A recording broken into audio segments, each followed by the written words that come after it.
Sir Purandeswari గారికి కేంద్రంలో ఖచ్చితంగా ఏదో ఒక మంత్రి పదవి ఇస్తారని చెప్పేసి చాలా మంది అనుకున్నారు. తీరా చూస్తే ఆమెకు ఎటువంటి పదవి అయితే రాలేదు. అయితే కేంద్ర మంత్రి పదవి ఇవ్వకపోవడానికి గల కారణం చంద్రబాబు నాయుడు గారు ఆయనే అడ్డుకున్నారు అన్న వార్త ఒకటి వినిపిస్తుంది సార్. అంటే పురంధరేశ్వర్ గారికి కూడా ఒక వెన్నుపోటు పొడిచారని చెప్పేసి చాలా మంది నందమూరి అభిమానులు అయితే అని అంటున్నారు సార్. మరి వార్తల్లో నిజమేంతుంది? నిజంగా అటువంటి ప్రయత్నం చేశారా సార్? యాక్చువల్గా మనకి పురంధరేశ్వరి చూస్తే చాలా హెల్ప్ చేసింది చంద్రబాబుకు. ఈవెన్ ఎన్నికలప్పుడు కూడా ఎన్నికల కమిషన్కి పదే పదే ఆమె లెటర్లు పెట్టి లిస్టులు పెట్టి వీళ్ళ ఈ అధికారులంతా మార్చండి అని చెప్పి ఫైట్ చేసి అక్కడ తనకున్న పరిచయాలను ఉపయోగించుకొని దాన్ని వర్కౌట్ అయ్యేట్టుగా చూసుకొని చాలా వరకు ఆమె సక్సెస్ అయింది.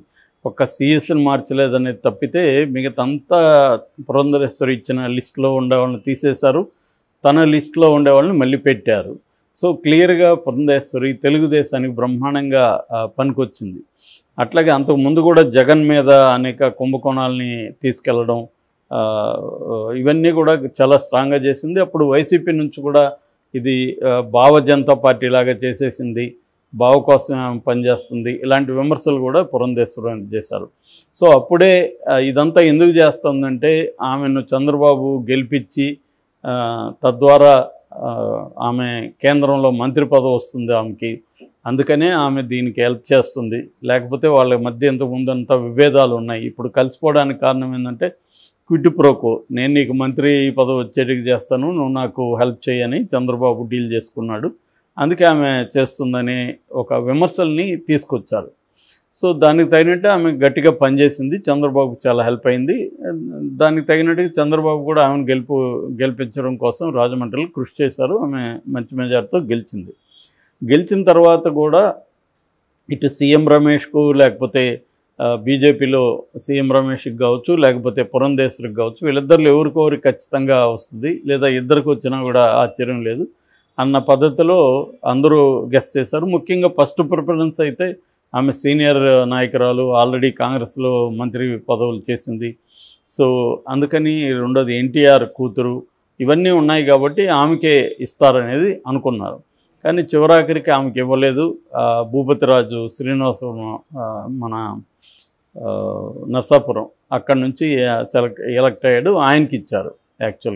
యాక్చువల్గా అప్పట్లో ఆయనకి సీటు ఇవ్వద్దు, రఘురామకృష్ణరాజుకి ఆ సీటు ఇవ్వమని కూడా చంద్రబాబు అడిగితే కూడా ఆయనకి ఇవ్వకుండా శ్రీనివాసవరంకి ఇచ్చారు. సో ఇప్పుడు పురంధరేశ్వరికి నిజంగా చంద్రబాబు చెప్తే ఇప్పుడైతే ఇచ్చే పరిస్థితి ఉంది. ఎలక్షన్ ముందైతే చంద్రబాబు మాట బీజేపీ పట్టించుకునే పరిస్థితి లేదు. అంత పట్టించుకునే పరిస్థితి ఉంటే రఘురామకృష్ణరాజుకి అక్కడ ఇప్పించి ఉండగలిగేవాడు చంద్రబాబు. ఇప్పించలేకపోయాడు. ఎందుకంటే రఘురామకృష్ణరాజు ఎమ్మెల్యే కంటే కూడా ఆయనకి ఎంపీ కావాలనేది ఆయన కోరిక. దాన్ని చంద్రబాబు తీర్చలేకపోయాడు అని రఘురామకృష్ణరాజు ఓపెన్గా చెప్పాడు. జగన్ ఇన్ఫ్లుయెన్స్ చేసి నాకు రాకుండా చేశాడు అనేది రఘురామకృష్ణరాజు ఆరోపించాడు కూడా. సో చంద్రబాబును కూడా ఒక దశలో రఘురామకృష్ణరాజు నిందించాడు కూడా, ఈయన ఇప్పుడే ఏమి చేయలేకపోతే రేపు పొద్దున్న రాష్ట్రానికి ఏం తెస్తాడని. కానీ నిజానికి ఎవరూ ఊహించిన స్థాయిలో ఇవాళ చంద్రబాబు 16 మంది ఎంపీల మద్దతు అక్కడ చాలా కీలకమైంది సెంట్రల్లో. అందువల్ల చంద్రబాబు డిమాండ్స్ని మ్యాక్సిమం తల ఒగ్గి చేసే అవకాశం ఉంది అక్కడ. సో ఈ కాంటెక్స్ట్లో చంద్రబాబు గారిని గట్టిగా చెబితే పురంధరేశ్వరికి మంత్రి పదవి ఇచ్చుండేవాళ్ళు కదా, ఎందుకు ఈయన చెప్పలేదు? ఒకవేళ వాళ్ళు ఇస్తామన్నా ఈయన అడ్డుకున్నాడా? ఆమెకి పురంధరేశ్వరికి మంత్రి పదవి వస్తే తనకి ఇబ్బంది అని అంటే నందమూరి ఫ్యామిలీని ఎదగనీయకుండా చూసుకోవడం అనేది చంద్రబాబు ఎప్పటి నుంచో చేస్తున్నాడు. బాలకృష్ణని కూడా అందుకని అల్లుడిని చేసుకొని కంట్రోల్ చేసుకున్నాడు. సో నందమూరి ఫ్యామిలీలో ఎవరు కూడా తనకు అడ్డు రాకూడదు, తనకు కానీ రేపొద్దున లోకేష్కి కానీ. పురంధరేశ్వరి ఇప్పుడు అక్కడ మంత్రి అయితే ఆమెకి ఇన్ఫ్లుయెన్స్ పెరుగుతుంది, రేపొద్దునది తనకి ఇబ్బంది, లోకేష్కి కూడా భవిష్యత్తులో ఇబ్బంది అవుతుంది. ఆమె ఒక కమ్మ లాబీని నడుపుతుంది, ఆమెకు సెంటర్ అవుతుంది, ఇది ఇబ్బంది. అట్లాగే ఎన్టీఆర్ క్రేజ్ అయితే ఉందో, లెగసీ ఏదైతే ఉందో దాన్ని తనే ఓన్ చేసుకున్నాడు, క్లెయిమ్ చేసుకుంటున్నాడు. అది కొంత అటు షిఫ్ట్ అయ్యే అవకాశం ఉంది ఈమెకి పవర్ పెరిగితే. సో అందువల్ల ఆమెను కట్ చేయాలంటే ఆమెను ఎంపీ స్థాయిలోనే ఉంచాలి అని చంద్రబాబు ప్లాన్ చేశాడనేది ఒక వెర్షన్. ఇందులో నిజమెంత అనేది ఎవరికి తెలియదు. కాకపోతే మనం పాజిబుల్లా ఇది అని చూసినప్పుడు నిజానికి అంత పాజిబుల్ అయితే చంద్రబాబే మంచి శాఖలు తెచ్చుకోగలడు కదా. అంత ఇన్ఫ్లుయెన్స్ మోడీ దగ్గర చంద్రబాబుకు ఉంటే, చంద్రబాబు ఒక పనికిమాలిన యావియేషన్ శాఖని తెచ్చుకున్నాడు, ఇంకేదో ఒక సహాయ మంత్రి తెచ్చుకున్నాడు. 16 మంది ఉంటే 2 శాఖలు మాత్రమే చంద్రబాబు తెచ్చుకోగలిగాడు, అది కూడా పనికిమాలింది. ఆ ఏవియేషన్లో ఏమీ లేదు, పవరే లేదు అది. ఎందుకంటే విమానాలు ఏవి గవర్నమెంట్ దగ్గర లేవు. ఉన్న ఎయిర్ ఇండియా కూడా టాటాకి వెళ్ళిపోయింది. ఇక పోర్టులన్నీ కూడా అదాని దగ్గర ఉన్నాయి. ఈయన చేసేది ఏమీ లేదు. అందులో ఆంధ్రప్రదేశ్ దగ్గర ఎయిర్పోర్ట్లే తక్కువ, అవి ఆ పనికిమాలినవి ఉన్నాయి. దాంట్లో ఈయన డెవలప్ చేసేది ఏమీ లేదు. సో ఏ రకంగానూ ఆ శాఖ వల్ల, ఏవియేషన్ శాఖ వల్ల ఆంధ్రప్రదేశ్కి ఏమీ ఉపయోగం లేదు. మరి అంత పనికిమాలిన పోస్టు తెచ్చుకున్నప్పుడు చంద్రబాబు బీజేపీలో కేంద్ర స్థాయిలో ఈయనకు ఉన్న పరపతిని ఈయన ఉపయోగించుకోలేదనేది అర్థమవుతుంది. ఎందుకు ఈయన గట్టిగా మాట్లాడలేకపోయాడు, నాకు ఈ శాఖ కావాలి అని డిమాండ్ చేయలేకపోయిన వ్యక్తి పురంధరేశ్వరికి రాకుండా ఆపగలడా ఆయన అనేది పెద్ద ప్రశ్న. ఒకవేళ చంద్రబాబు అనుకున్నా కూడా, నిజానికి చంద్రబాబు అలా అనుకునే పరిస్థితి కూడా ఏం కనపడలేదు. ఆమె పవర్ సెంటర్ అయిపోయి ఆమెదో మొత్తం ఎన్టీఆర్ని క్లెయిమ్ చేసుకొని ఆమె చేసేది కూడా ఏం లేదు. ఆమె బీజేపీలో ఒక ఎంపీగా ఉంటుంది, రేపు మినిస్టర్ అవుతుంది, అంతకంటే ఏం జరగదు. సో మరి చంద్రబాబు నిజంగా భయపడి ఆపాడు అనుకుంటే అంత ఇన్ఫ్లుయెన్స్ ఉందా చంద్రబాబుకి అని. కానీ మన మంత్రిత్వ కేటాయింపు చూస్తే ఏ రకమైన ఇన్ఫ్లుయెన్స్ లేదు. మోడీనే కంప్లీట్గా మళ్ళీ కంట్రోల్ చేయగలిగాడు. ఇంతకుముందుకి ఇప్పటికి పెద్ద తేడా ఏం లేదు, గౌరవం ఇస్తున్నాడు వీళ్ళకంతే. ఏదో ఇంతకుముందంటే అబ్సల్యూట్ మెజారిటీ బీజేపీకి ఉన్నింది కాబట్టి శాఖలు ఎవరికి ఇవ్వాల్సిన అవసరం లేకుండా పోయింది.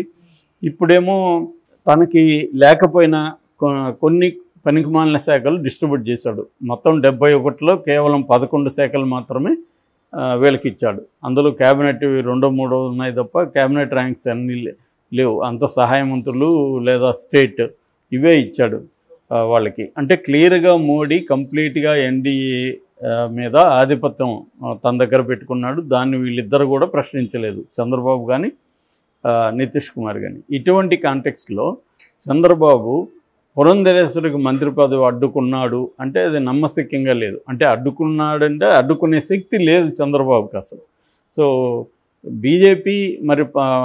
బీజేపీ ఎందుకు ఆమెకి ఇకుండా ఇతనికి ఇచ్చింది, భూపతిరాజు శ్రీనివాస్ అంటే ఆయన ఆర్ఎస్ఎస్ వ్యక్తి, ఆర్ఎస్ఎస్లో నుంచి వచ్చిన వ్యక్తి.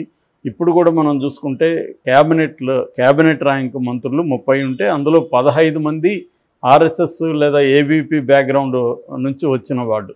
సో కాబట్టి బీజేపీ ఏంటంటే క్లియర్గా తన ఐడియాలజీకి ఒక పక్క కట్టుబడి ఉండడం కూడా దానికి అవసరం. అందుకని ఆర్ఎస్ఎస్ని కూడా అది పట్టించుకోవడం అవసరం కాబట్టి మోడీ దానివైపు జాగ్రత్తలు తీసుకున్నాడు. అంటే క్లియర్గా చాలామంది సీనియర్ ఇండియాలో ఉన్న హిందీ జర్నలిస్టులు కావచ్చు వాళ్ళందరూ అనలైజ్ చేసేది ఏంటంటే మోడీ తన ఫెయిల్యూర్ని ఒప్పుకోవట్లేదు. నిజానికి మోడీకి సీట్లు తగ్గాయి, 68 సీట్లు తగ్గాయి గతంతో కంటే కూడా. కానీ ఓట్ షేర్ తీసుకున్నప్పుడు జస్ట్ 1% తగ్గింది. కాబట్టి మోడీకి వ్యతిరేకంగా పెద్ద ఎత్తున ప్రజలు తిరుగుబాటు చేసినట్టేమి కాదు. దాన్ని పొలిటికల్ స్టేట్మెంట్ లాగా మోడీ ఈ క్యాబినెట్ ద్వారా ఒక పొలిటికల్ స్టేట్మెంట్ ఇచ్చాడు.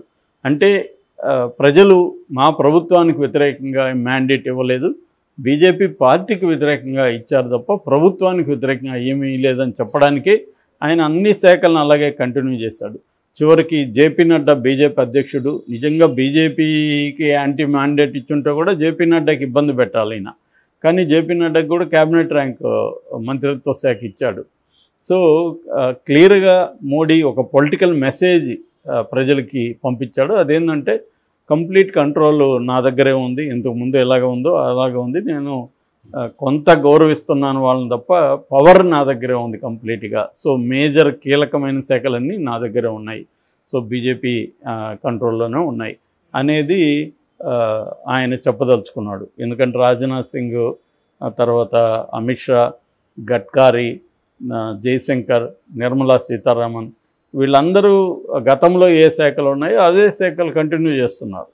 సో అంటే క్లియర్గా తన కోర్ టీం అయితే ఉందో అదే టీము పెట్టుకొని అదే కంట్రోల్లో వెళ్తున్నాను.